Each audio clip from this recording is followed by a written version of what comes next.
Yellow duckies, and welcome back to Queen's Wish 2. My name's Viola. If you like what you see, hit the like button and subscribe if you haven't already. It really does help the channel.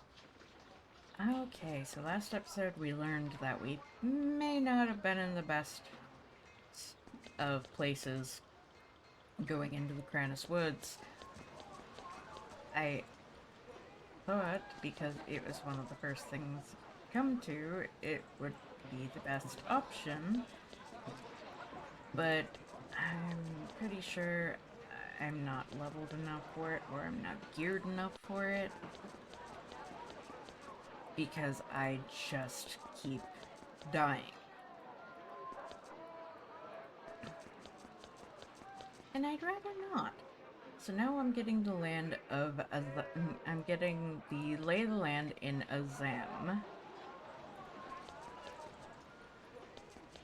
which is the main capital town in the Low Dhaga, the group that attacked us when we initially came.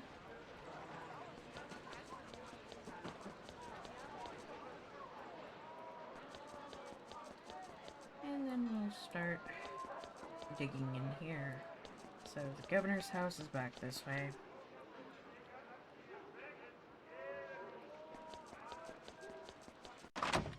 Right, here we go.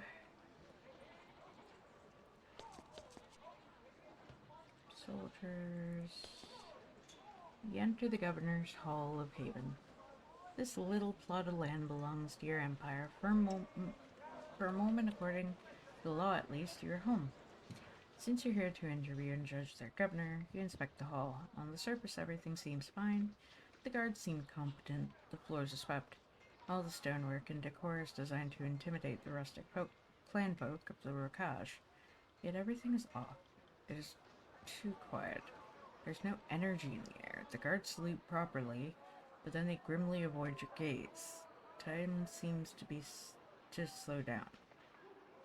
The majestic meeting hall is to the north. Governor Ado of the Low Dhaga awaits.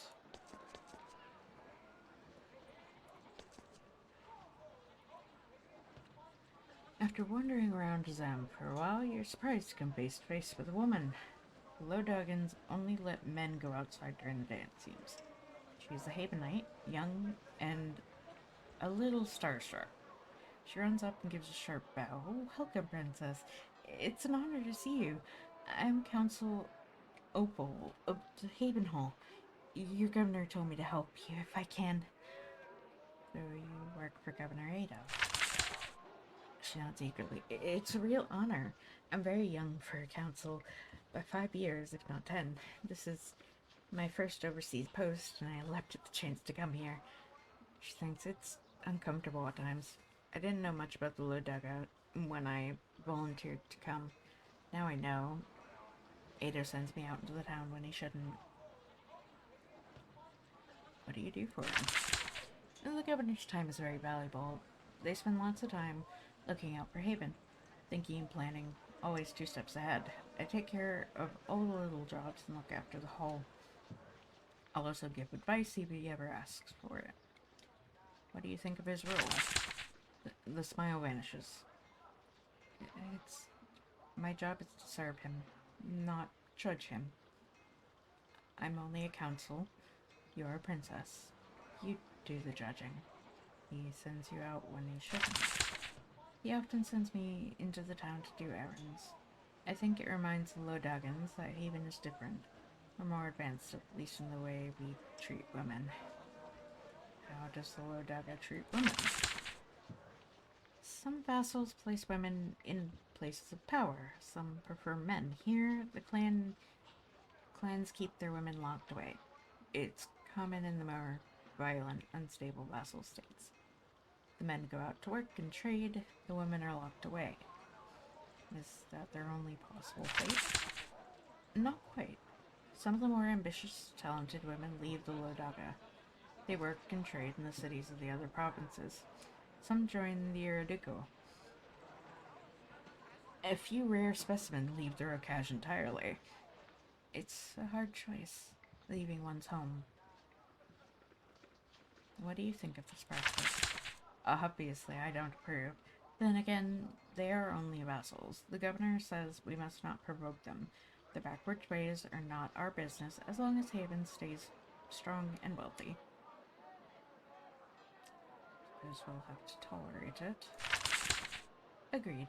It is painful, but the Row are very, very stubborn. We can't change them. We can only make them angry.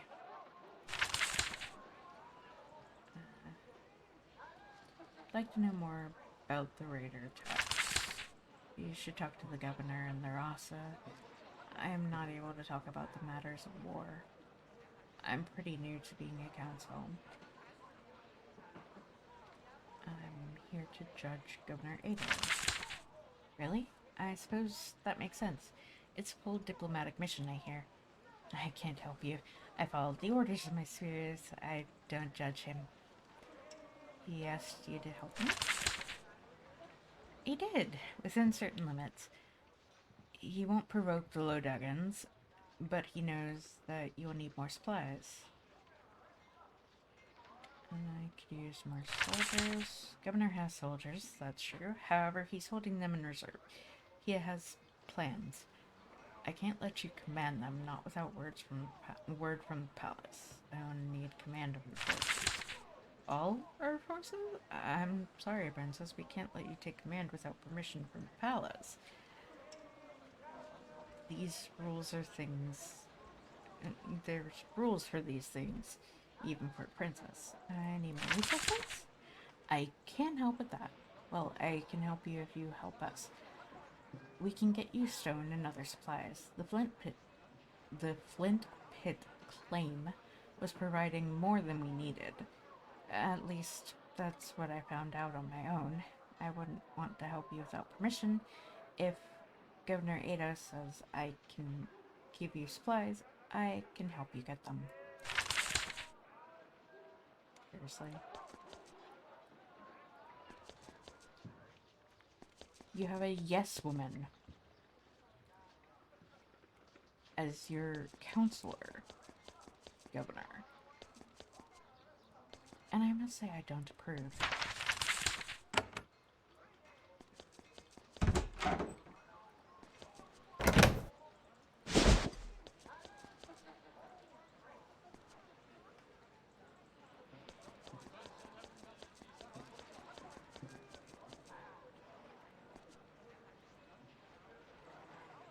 You're welcome to Azam by the governor, hand-chosen by Haven to look after Haven's interests here. Haven's trade and soldiers are all controlled by this man, this exhausted, elderly man. He looks like he has been here for decades, slowly decaying. He grabs a cane and slowly rises to greet you. He gives you an unsteady bow, waves for food and drink, and settles down into his throne again. I'm Governor Ado. I'm in charge here. All answer to me. We are honored that the princess comes. We will help however we can. I, Princess Viola of Haven, gratefully accept your welcome. Well spoken, young princess. It's been so long since our queen remembered that we were here. He laughs dryly. I wonder if we're still on your maps. Anyway, I knew you were coming. I made sure to have a report ready. Give me a report. All is well in Low Dhaga. Our forts are secure. Tribute is being paid. Our soldiers are largely safe. The land is peaceful. Our queen does not need to be concerned. My philosophy regarding dealing with the road continues to be justified. That is all. The Low Dhaga is peaceful now. You think so? Well, it is peaceful by the standards of the Rakaj. I mean, this wild land is never fully peaceful. However, it meets reasonable standard of peacefulness. Are you aware that raiders tried to kill me? That is a tragic insult. However, as I understand it, all of the raiders who entered the Gentle Coast have been slain. If they committed a crime, then they were brought to swift and brutal justice. The matter seems settled. And what of your philosophy regarding the Row? The Rokaj is a violent place. They hate being controlled by outsiders, but they will tolerate it if they are handled with a very light touch. As long as they are never provoked, we can profitably rule here forever. As you investigate, please let yourself be guided by my wisdom. When you see how strong our control is, I'm sure you will keep me in my post. Has this been working so far? It has been a century since the Great Uprising. The Rokash has never been so peaceful or so productive. The only unrest is a handful of brigands and wolves in the hills. Also, a pathetic attack on you that was easily defeated. What about all the raiders? The Low Dhaga always has raiders. Raiding is their favorite activity and their eternal love and hobby. Rasalowita will probably complain about them to you, but only because he wants more authority and resources. Don't be fooled. The road tend to be wily and dishonest. Have any Havenites been attacked? Our soldiers are involved in a few enduring situations. Nothing that we don't usually have to face in the row. Nothing that will cost us great strength or wealth. Thank you for your report. I will begin my investigation. Of course. I will be here doing my job. If you have any more questions, just remember, the Rokash can never be peaceful or safe, because what you see out in the hills is just the normal state of things.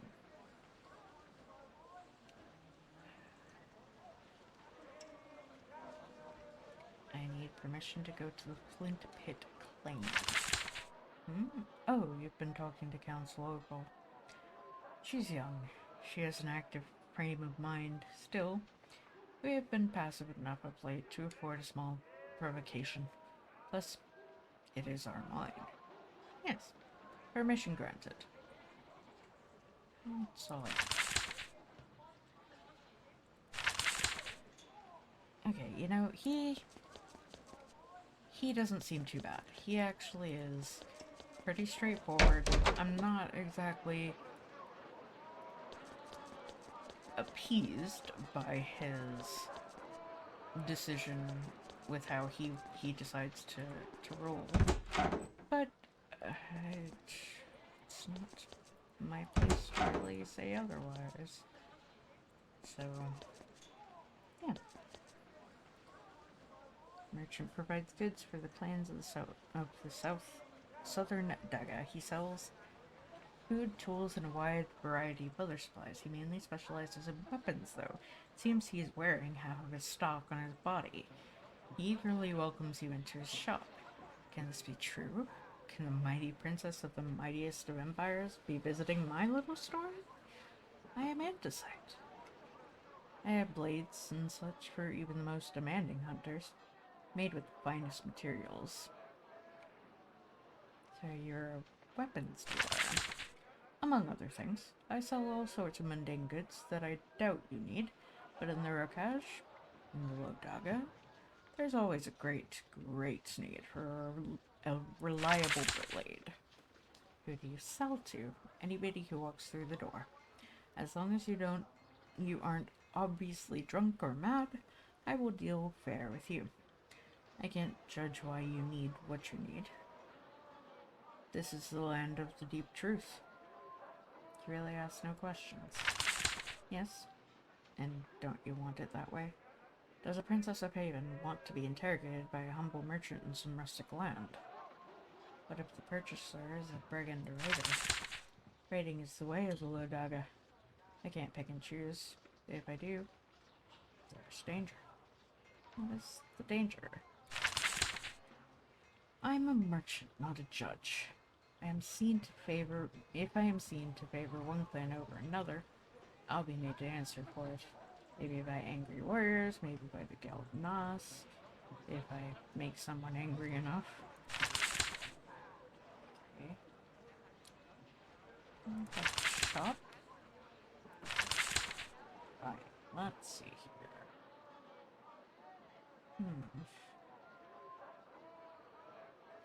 Not better than what I have on me. Slightly better, but it gives speed penalty. Ugh.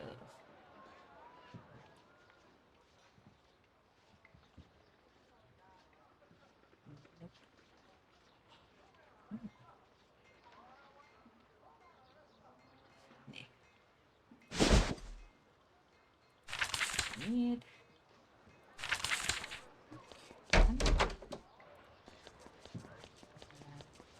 Good tower.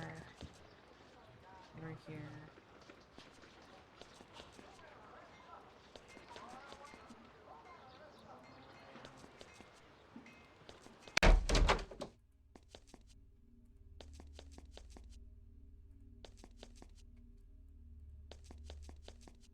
Just makes this building seem bigger on the inside.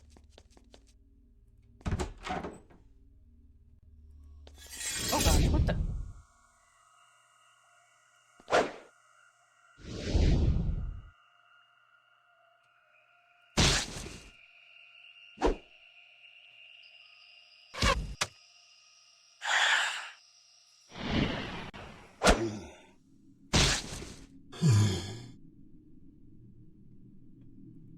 Antidote that. No, I can't.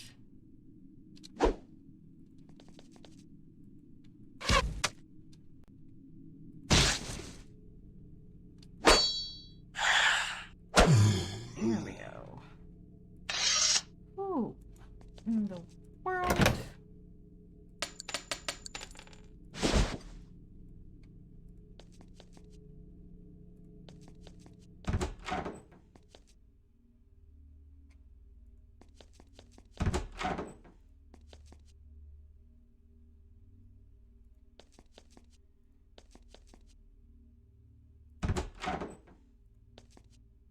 Here we are. This is the Tower of the Eurydico, the mages and researchers of the Rokash. It's a strange place full of twisty, shadowy corridors that smell of smoke and failed experiments. Most of the oddballs here live in their own private world. This young man is actually willing to talk to you. Oh, hello. Most visitors give up before they get in so far. I am Irid Ponta of the Eurydico, student of war. I suppose someone should greet you and try to get your money. I know you will want to talk to me. You're a student of war. And proudly so. It is the oldest obsession of the row. It is also the only thing to study in the Low Dhaga now. We found this outpost by selling our work to those who want it. There is nothing else one can study in the Low Dhaga. Eurydico have made great advances in stonework and architecture. Our mathematicians made the greatest Dagan buildings and walls possible. However, in this violent and uncertain times, it is necessary to focus on one. Do you sell to all in the Low Dhaga? We do. The Eurydico do not judge those who come through our doors. For example, I won't presume to look into your heart before I sell to you. Why did you choose this path? I have only been married for 5 years. When I was accepted, I chose my focus. I had been alert. I saw the way things must travel. Way things must travel? History is flowing in the Rokash. It flows faster by the day. I did not make our world, but I will not fight it as it chooses. He isn't making a lot of sense, but you suppose that's normal for an emerald. Ponta emerges from the mental haze. Oh, hello, visitor. You're still here. I'm still studying war, and I can still trade the trinkets of my craft with you. Why would I want to talk to you? Low Dhaga has been plagued with raiders and strange monsters. We knew that Haven would have to help us eventually. Your lazy governor never acted, so you come instead.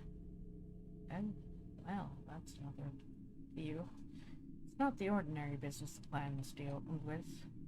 Raiders used strange magic. I've discovered no strange magic yet. You will see. They have mastered the wolves. That should not be possible. The Irids think they have mastered some strange power. Perhaps you will find it. If you do, I might provide guidance. Okay, what do you have? Huh. Okay.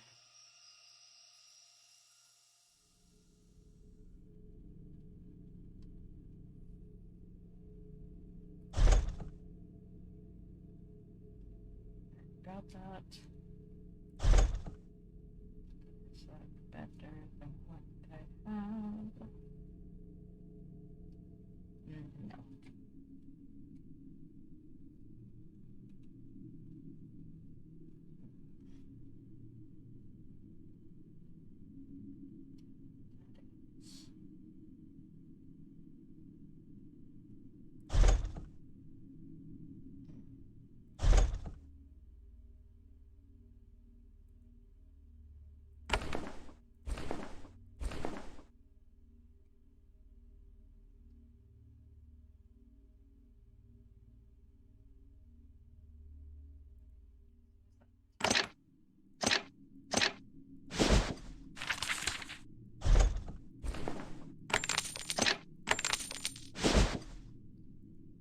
And I am out of money. Yay!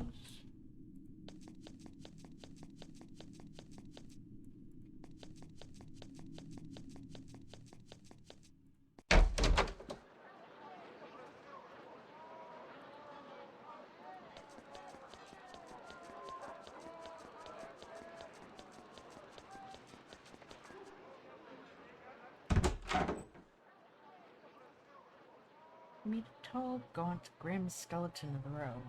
He is thin and pale, with gray, sparse hair, and many faint scars. He sits in the corner of the inn, quietly watches the merriment taking place. The other patrons carefully avoid him. When you come close, he motions for you to join him. You are the famous outsider, yes? I am Galabas of the High Litha. His voice is quiet and raspy. He is careful to show no signs of warmth or human cheer. Join me. I have come on a mission. I would talk to you because of the land you are from. I would like to learn about the High Litha. You should. It is part of your mission here. You should learn of us and our purpose. How do I learn? The only way to learn about people. Climb to our icy land. See our ways. We are warriors and judges. I became a judge with advanced age. I was a warrior since I could pull a bowstring. You've been a warrior for a long time. As long as I could. My poor province can't waste material. I have fought in many campaigns over many years. Why have you come here? The High Litha store the old ways and beliefs in the world. Sometimes we are called to judge, thus we must watch all that happens so we are prepared. I am investigating. You are welcomed here. My people are welcomed everywhere. We freeze and hunger so that the road can stay true to itself. We are also feared, but in a friendly way. What are you investigating? The raids. Raiders have been attacking Low Dhaga. Too many of them, and too strange. Many of them are untrue. We must understand this to judge it. We must find their purpose. And what do you think their purpose is? I do not know. That's why I'm here. To attack the Princess of Haven was a crude, brutal step designed to create violence and chaos. Our lack of understanding greatly upsets the High Litha. What have they done that is untrue? The raiders fight with beasts, wolves and boars. They are bloodthirsty, mindless beasts. To invite them into our lands and arm and feed them is not true to the Rakash. Okay. And Haven. Yes. You are called Savior by some. Others call you our fresh tormentor. The High Litha waits to judge. Until that time comes, we need to make sure you understand us. We don't want a premature war. That is why someone must talk to you. You need to talk to me about what? It is too soon to say. I don't know what will happen. It might never be necessary. If chaos spreads, return to me for insight. Okay, so we'll have to remember.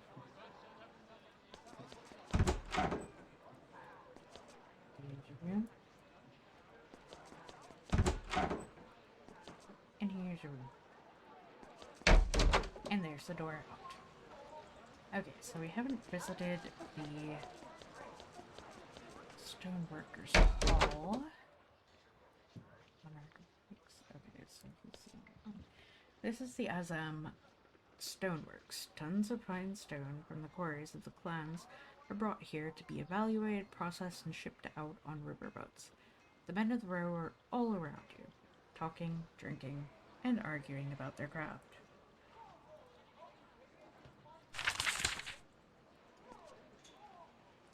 The man in charge of the hall runs up to greet you. He is a muscular fellow, and his hands and arms bear the marks of long, hard work. He's younger than the other workers, though, and perhaps a bit less fed. Welcome, Havenite. I am Honored Rix, and I speak for the Stoneworkers Guild of the South Dhaga. I didn't expect a visit, but I am happy to show off our proudest crafts. Even better, child of consort Dharmal. I can tell you that we are kin. I am related to your clan. I'm overjoyed to meet more family. Of course. I imagine that you must have come here to learn more about what you are made of. He embraces you. Welcome home, cousin. I am glad to give you a warm meeting. We want to support you, as I'm sure you want to support us. Support? Smile is soft and pleasant, but you can see the ice in his eyes. Of course. I can see that you need guidance. I can give it. I know you would always help family in return if they need it. You're so wealthy and powerful after all. But enough of that. You are busy. Let me show you the crafts of your homeland. He leads you off through the dusty mountains of worked stone. You lead the stoneworkers. Well, does anyone in the row really lead anyone? I have been elevated, but I am still only one voice. The Low Dhaga has many stoneworkers, and there are many disputes. It's hard to find the right prices for things. I help in all of this. Why are you trusted to lead? Alas, I have no clan of my own. Most of my kin went to settle new land in the eastern wilds. I want to stay here and work stone. Since I have no clan, all the clans would trust me. I am poor in wealth, but I have so much trust. What is your main duty?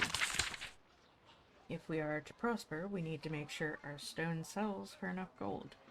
I figure out what the best price is for all of us to charge, and make sure nobody secretly undercuts us to sell more. So your main job is to keep prices high. Yes, that is beautifully said. This is actually kind of illegal in Haven, but this probably isn't the right battle to fight right now.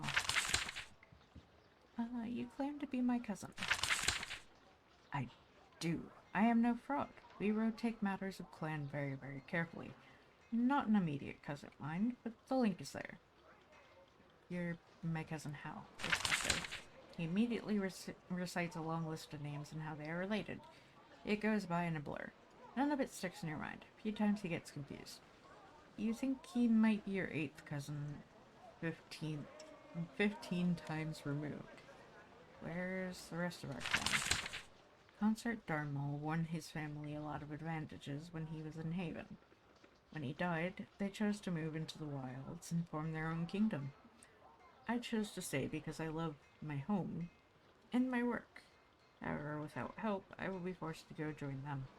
Then our clan will have less influence in the Rokaj. What sort of aid do you need? Oh, I would never ask for your help. You're a visitor, a guest. That said, a bit of money would help. 100 coins would help me get well established, a walled home, some land, a wife. Then your clan will be far stronger in the Low Dhaga. I'm a little short myself. Maybe I can help you later. He fails to hide his disappointment. Oh, I understand completely. I would never trouble you by begging for money. Please, let me be the one who helps you. Could use my stone to rebuild my forts. Really? Let me check my notes. Walks the table and shuffles through some papers. You know, some of the bounty There's a bounty of sorts. Corfax Quarry, full of wolves, so I hear, lost in the early days of the raids. If it can be cleared, the owner will pay in stone. Then I, your cousin, will win some small advantage. Why is no other clan taking it over? Because that would mean a war between clans. Nobody wants that now. Not when things are changing. So we can just walk in and kill the koala? That's the general idea, yes. I mean, you're not the first to try. A few young hunters proved themselves by taking a head or two, but the creatures are there in numbers. And where's the Corfax Quarry? Not far at all. Take the roads to the south, to the north. Sorry. How will you get an advantage from this? My finder's fee, of course. I will earn a small portion of the bounty to feed myself. Please, don't resent it. That's how I earn my bread for the job I do. Okay. Alright guys, so I think that's going to be it for today's episode. Thank you all for watching. Please like, comment, share, and subscribe. Don't forget to ring the bell icon to keep up to date on all the videos, and remember to free the feral wildflower in you. Bye bye!